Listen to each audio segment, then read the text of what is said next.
எல்லாம் வல்ல ஏகனாம் அல்லாஹுடைய திருப்பெயர் கொண்டு ஆரம்பம் செய்கிறேன். மின் ஷர்ரில் வஸ்வாஸில் ஹன்னாஸ். வஸ்வாஸ் ஹன்னாஸ் என்று சொல்லக்கூடிய ஷைத்தானுடைய தூண்டுதலிலிருந்து அல்லாஹுவிடம் பாதுகாவல் தேடுகிறேன். இறைமறை குர்ஆன் 114வது அத்தியாயமான சூரத்துன் நாஸினுடைய 4வது வசனம் இங்கே ஓதி காட்டப்பட்டு அதனுடைய பொருளும் செய்விக்கப்பட்டது.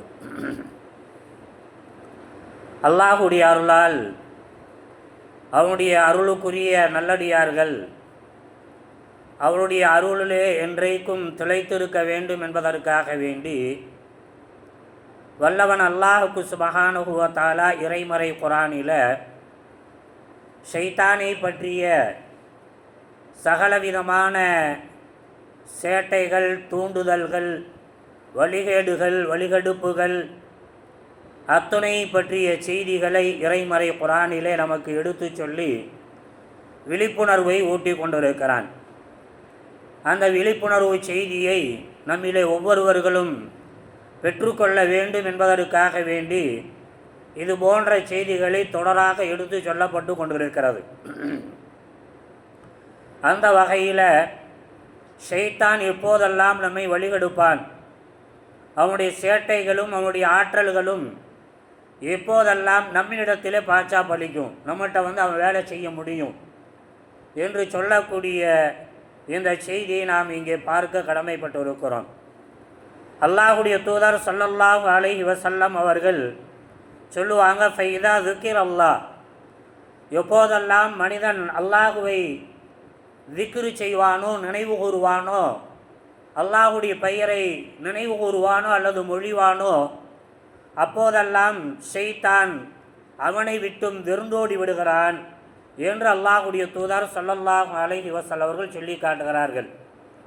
ஒரு சமயத்தில் அல்லாஹுடைய தூதர் ஸல்லல்லாஹு அலைஹி வஸல்லம் சொல்லுவாங்க, இது புகாரினுடைய 608வது செய்தியாக நம்ம பார்க்கலாம். அபூ ஹுரைரா ரலியல்லாஹு அன்ஹு சொல்லக்கூடிய செய்தி, இதா நூதிய லிஸ்ஸலாத்தி அதுபர ஷைத்தானு லஹு லுராத்துன் ஹத்தா லா யஸ்மஉ தஅதீன. ஷைத்தான் எப்போதெல்லாம் பாங்கு உரைக்கப்படுமோ அந்த பாங்கினுடைய வார்த்தையை கேட்க முடியாமல், அப்போ அல்லாஹ்வுடைய வார்த்தையை கேட்டால் அவனுடைய உடம்பு பூரா எரியும். உடம்பு பூரா எரிஞ்சிச்சுன்னா என்ன செய்ய முடியாது, ஹாயாக அவங்க உட்காந்து வேலை செய்ய முடியாது, விரண்டு ஓட வேண்டிய சூழல் ஏற்படும். இப்போ நாமளும் அல்லாஹ்வை அடிக்கடி நினைவுறுவோம் என்று சொன்னால் ஏத்தமாக இருக்கிறதா, அல்லாஹு அக்பர், இரக்கமாக வருகிறோமா, சுபஹான் அல்லாஹ், அல்லாஹுவே தூயவன், நமக்கு வெற்றி கிடைத்து விட்டதா, அல்ஹம்துலில்லாஹ், அவன் தான் நமக்கு தந்திருக்கிறான் என்று சொல்லக்கூடிய இந்த திக்ராத்துகளை நாம் என்ன செய்யணும், எல்லா நேரத்திலும் என்ன செய்யலாம், செஞ்சுக்கிட்டே இருக்கலாம், சொல்லிக்கிட்டே இருக்கலாம். இப்படி சொல்லிக்கிட்டே இருக்கும்போது நமக்கு அல்லாஹ்வுடைய திக்ரை மேற்கொள்ளக்கூடிய நேரத்தில் என்ன செய்ய மாட்டான், ஷைத்தான் பக்கத்தில் நிற்க முடியாது, அவனால் நிற்கிறதுக்கு வலு இருக்காது. அப்போ நெருப்பு அவன் மேலே பற்ற வச்ச மாதிரி என்ன செய்வான், விருந்து ஆடக்கூடியவனாக இருப்பான் என்று அல்லாஹுடைய தூதர் ஸல்லல்லாஹு அலைஹி வஸல்லம் சொல்லி காட்டுறாங்க. அல்லாஹுடைய தூதர் ஸல்லல்லாஹு அலைஹி வஸல்லம் சொல்கிறாங்கன்னு சொன்னால் நமக்கு மிகப்பெரிய சொல்யூஷன், அது பொய் கிடையாது, அது நிதர்சனமான ஒன்று. அப்போ நிதர்சனமான ஒன்றை நாம் வாழ்க்கையில் எதுவுமே கடைபிடிக்கிறோம். அவன் சொன்னா செய்யணும், இவன் சொன்னா செய்யறோம், அவன் சொன்னா நமக்கு நடந்துருன்னு நம்புகிறோம். இங்கே அல்லாஹுடைய தூதர்னு சொல்கிறாங்க, ஷைத்தானுடைய தீண்டுதலிருந்து காக்கப்பட வேண்டும் என்று சொன்னால் திக்ருகளை மேற்கொள்ள வேண்டும், அல்லாஹ்வுடைய பெயரை மொழிய வேண்டும்.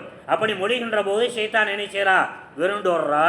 இப்போ பாங்கில் அல்லாஹ்வுடைய வார்த்தைகள் சொல்லப்படுகிறது, அல்லாஹு அக்பர், அஷ்ஹது அன் லா இலாஹ இல்லல்லாஹ், அஷ்ஹது அன்ன முஹம்மது ரசூலுல்லாஹ் என்று அல்லாஹ்வுடைய வார்த்தையில் அதிகமாக சொல்லப்படுவதனால் அவன் எப்படி ஓடுறான்னு சொன்னால், அதுபர ஷைத்தானு லஹு லுராத்துன் ஹத்தா யஸ்மஉ தஅதீன், முஅதினுடைய அந்த பாங்கோசையை கேட்க வேண்டாம் என்ற அளவிற்கு வெறி கொண்டவனாக, வழி கொண்டவனாக விருந்தோடுகிறான். எந்த அளவுக்குன்னு சொன்னால், அந்த வழி தாங்க முடியாமல் பின்னாடி காற்றை விட்டுக்கிட்டே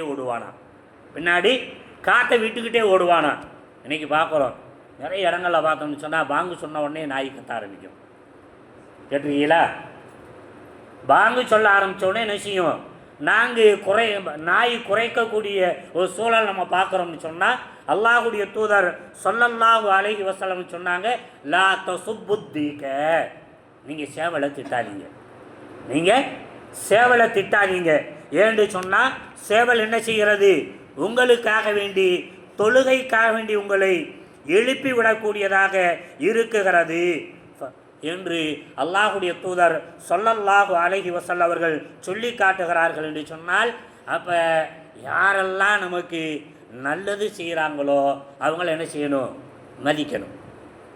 அவங்கள மதிக்கணும் என்று சொல்லக்கூடிய செய்தியோடு இன்னொரு செய்தி அல்லாஹுடைய தூதர் ஸல்லல்லாஹு அலைஹி வஸல்லம் சொல்லி காட்டுறாங்க, இதா சமிஅத்துமு ஸியாஹத்தீக, நீங்கள் சேவல் கூவுவதை காணுவீர்கள் என்று சொன்னால், சேவல் கூழுவதை நீங்கள் காணுவீர்கள், கேட்பீர்கள் என்று சொன்னால், ஃபஸல்லுல்லாஹ ஃபஇன்னஹ ரஅத்து மலக்கன், அந்த சேவல் என்ன செய்கிறது?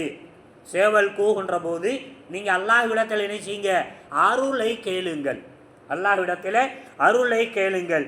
ஏனென்று சொன்னால், அது மலக்கை, வானவர்களை அந்த சேவல் கண்டுதான் கூவுகிறது என்று அல்லாஹுடைய தூதர் ஸல்லல்லாஹு அலைஹி வஸல்லம் அவர்கள் சொல்லி காட்டுகிறார்கள் என்று சொன்னால், சேவல் இந்த பாங்கோசைக்கு பதிலளிக்கக்கூடிய வகையிலும், அதே நேரத்தில் தூங்கி கொண்டிருக்கக்கூடிய ஷைத்தானுடைய அடக்குதலில், அவனுடைய போர்த்தலில் தூங்கி கொண்டிருக்கக்கூடிய அல்லாஹுடைய நல்லடியார்களை வல்லவன் அல்லாஹ்வுக்கு சுப்ஹானஹு வ தஆலா எழுப்பி விடுவதற்கான ஏற்பாடாகவும் என்ன செய்யப்பட்டிருக்கிறது? நமக்கு செய்யப்பட்டிருக்கிறது. எனவே இது போன்ற காரியங்கள் ஏற்படுகின்ற போது, இப்போ இதிலிருந்து இமாம் பெருமக்கள் சில செய்திகளை சொல்லுவாங்க.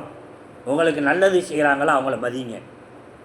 எப்படி உங்களுக்கு தொழுகைக்காக வேண்டி எழுப்பக்கூடிய இந்த சேவலை நீங்கள் மதிக்க வேண்டும், அந்த நேரத்தில் அல்லாஹுடைய அருளை கேட்க வேண்டும் என்று அல்லாஹுடைய தூதர் ஸல்லல்லாஹு அலைஹி வஸல்லம் அவர்கள் சொல்லி காட்டுறாங்களோ, அதே மாதிரி என்ன செய்யுங்க? உங்களுக்கு ஆசிரியர்களாக, ஆலிம்களாக, உங்களுடைய பெற்றோர்களாக, உங்களுடைய ஒழுக்க பண்பாட்டை வளர்க்கக்கூடியவர்களாக, இப்போ நம்முடைய வாழ்க்கை நிறைய பேர் இருக்காங்களா இல்லையா? அப்போ அவங்களெல்லாம் என்ன செய்யணும்? மதிக்க கற்றுக்கொள்ள வேண்டும். அவர்களுக்கும் அல்லாஹ்வுடைய அருளை கேட்கக்கூடியவர்களாக நம்மை மாற்றிக்கொள்ள வேண்டும் என்று சொல்லக்கூடிய செய்தியும் இன்றைக்கு இதோடு சேர்த்து எடுத்து சொல்லப்படுகிறது என்பதாக விரிவுரையாளர்கள் நமக்கு விளக்கம் தருகிறார்கள் என்று சொன்னால், அன்பிற்குரியவர்களை, இங்கே ஷைத்தானுடைய தூண்டுதலிலிருந்து நாம் காக்கப்பட வேண்டும் என்று சொன்னால், ஒன்று, நாம் அல்லாஹுவை அதனால தான் இஸ்லாம் என்ன செய்ய ஆரம்பிக்கிறியா? பிஸ்மில்லா, முடிச்சிட்டியா? அல்ஹம்துலில்லாஹ். ஏதாவது பயம் ஏற்படுதா? ஒரு தீண்டுதல் மாதிரி மன சஞ்சலம் ஏற்படுகிறதா? அஊது பில்லாஹி மினஷ் ஷைத்தானிர் ரஜீம். இப்படி எல்லா நிலைகளிலும் அல்லாஹ்வுடைய பெயரை சொல்லி பாதுகாப்பையும் அருளையும் வேண்டக்கூடிய விஷயங்கள் கற்றுத்தரப்பட்டிருக்கிறதுன்னு சொன்னால், இஸ்லாத்துக்கு வெட்டி வேலையெல்லாம் கிடையாது. இஸ்லாம் வெட்டி வேலையா இதெல்லாம் சொல்லி காட்டிக்கிட்டு இருக்குது? அங்கே போனால் வீட்டில் நுழைஞ்சா அந்த துவா, வீட்டை விட்டு வெளியே வந்தால் அந்த துவா, நடந்தா துவா, உட்காந்தா துவா, எந்திரிச்சா துவா, விக்கிரு என்றெல்லாம் மார்க்கம் சொல்லி காட்டுதுன்னு சொன்னால் வெட்டி கதைக்கு கிடையாதுங்க. நாம் அல்லாஹுடைய அருளை பெற வேண்டும். ஷைத்தானுடைய தூண்டுதலிலிருந்து பாதுகாப்பு பெற வேண்டும். எப்போது நாம் பாதுகாப்பு பெறுவோம்? அல்லாஹுடைய அந்த பெயர்களை, அவனுடைய சட்டங்களை, அவனுடைய வார்த்தைகளை எங்கெங்கெல்லாம் எப்போதெல்லாம் சொல்லிக்கொண்டே இருப்போமோ அப்போதெல்லாம் மேற்கண்ட பாதுகாப்பு சூழல்கள் நமக்கு அல்லாஹ்வின் புறத்திலிருந்து கிடைத்து கொண்டே இருக்கும். மட்டுமல்லாது நமக்கு தூண்டுதலையும் தந்து நரகத்தின்பால் இட்டு செல்லக்கூடிய, அதற்காக வேண்டிய வளைவிரித்து இருக்கக்கூடிய ஷைத்தான் என்ன செய்வான்? துண்டை காணான் துணியை காணாண்டு ஓடக்கூடியவனாக அல்லாஹ் ஆக்கி வச்சிருக்கிறான். அதனால் இது போன்ற இந்த சூழல்களை, இது போன்ற வார்த்தைகளை, ஓதல்களை நாம் அதிகமாக நம்முடைய வாழ்க்கையில் ஒவ்வொரு நொடி பொழுதும், ஒவ்வொரு சமயத்திலும் அதனை பயன்படுத்தி அல்லாஹுடைய அருளை பெறுவதோடு ஷைத்தானுடைய தீங்கிலிருந்து பாதுகாப்பு பெறக்கூடிய நன்முயற்சிகளில் தொடர்ந்து நாம் ஈடுபடுவோமாக. வல்லவன் அல்லாஹ் அதற்கான அறிவையும் ஆற்றலையும் சூழலையும் புத்தியையும் தந்தல் புரிந்தருள்வானாக. வமா அலைனா இலல் பலாக். சுப்ஹானக்கல்லாஹ்.